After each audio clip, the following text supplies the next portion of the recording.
80,000 pounds of beef worth $350,000 was stolen from a meat packing plant in Tennessee. This is a growing scam. It's getting bigger. I think it can be stopped, but it's going to take a lot of due diligence. I'll tell you how it happened and what I think they're going to have to do to fix it. Alright guys, so to start this story, I'm just going to have to get this out of the way because I could not possibly do this story without saying it. Where's the beef? Anyway, it's not a laughing matter. The joke was, but not this. So a fake trucking company stole 80,000 pounds of beef from a Bean Station, Tennessee meatpacking plant on Thursday, March 27th, worth $350,000. Police were called to Southeastern Provisions on Helton Road to speak with the shipping manager of the company. He told police that 2 customers had not received their shipments. All right, sorry for that, guys. I had to start the truck because my batteries were going dead. So it's a beautiful day here in Kentucky, and I was sitting with the truck off, but I still got to charge up the battery sometimes.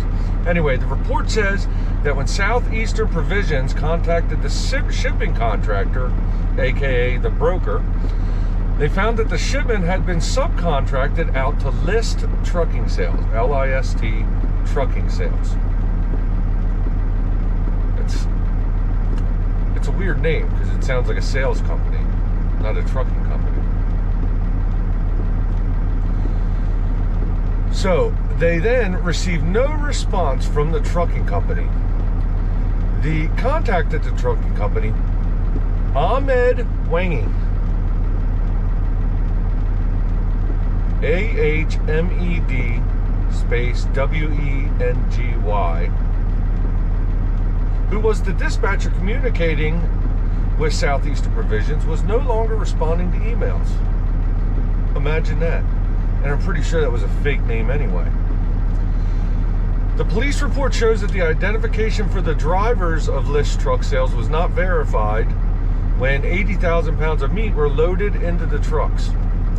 The information that trucking company provided appears to be false, as their information cannot be verified. So, how do you steal 80,000 pounds? Well, boy, this really takes some balls.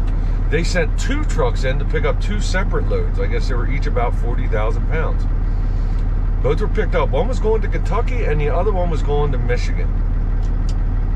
So far, they don't know who it is, and no arrests have been made. This is not a new problem. This has actually been going on for a little bit now, where, you know, fake trucking companies will give fake credentials, or they'll steal another company's credentials and take a load from a broker and then put it on their truck, and then they disappear and nobody knows who they are. I think the only way to fix it is going to be a lot more diligence, basically. You know, more than just a pickup number. I don't know, running licenses, it's just, yeah, it just seems too easy. They gave fake information, which I had never actually seen the fake trucking company yet.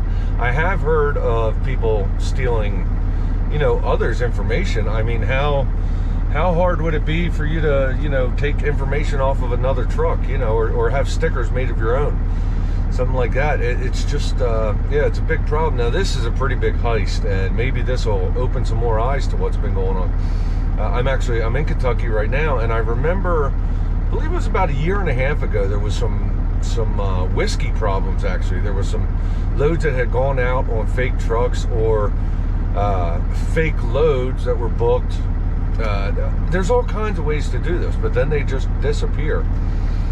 Really makes me wonder how they're going to get rid of 80,000 pounds of beef. But I'm sure they already, you know, had something in the works, or who knows. But yeah, just another big thing going on right now that is just a real shame. Real shame this stuff is going on. You know, we'll see if they catch somebody. If they do, I'll do a follow-up video, though. And I've got to believe at this point they can't figure out who it is, but of course there's an investigation going on, so we wouldn't have all the info. But we might, you know, maybe they'll get caught selling it, because I mean, it's a lot of beef. I don't imagine you're just going to call up your local, Kroger or Winn-Dixie, or, call them up and say, hey, I got 80,000 pounds of beef. Do you want to buy it? I'm pretty sure they'd already know about this, but I guess we'll see what happens with this. And but who knows? It seems like it's going to be hard to catch them. Anyway, guys, that's all I got to say on that. Thanks for watching the video. Like, subscribe if you liked the video, and comment below. I do read all the comments. If you don't want to comment on here, you can email me at finchresources@gmail.com. You can also find me on Facebook, Instagram, and Substack under the Trucking Resources name. So thanks a lot, guys. I'll catch you on the next one.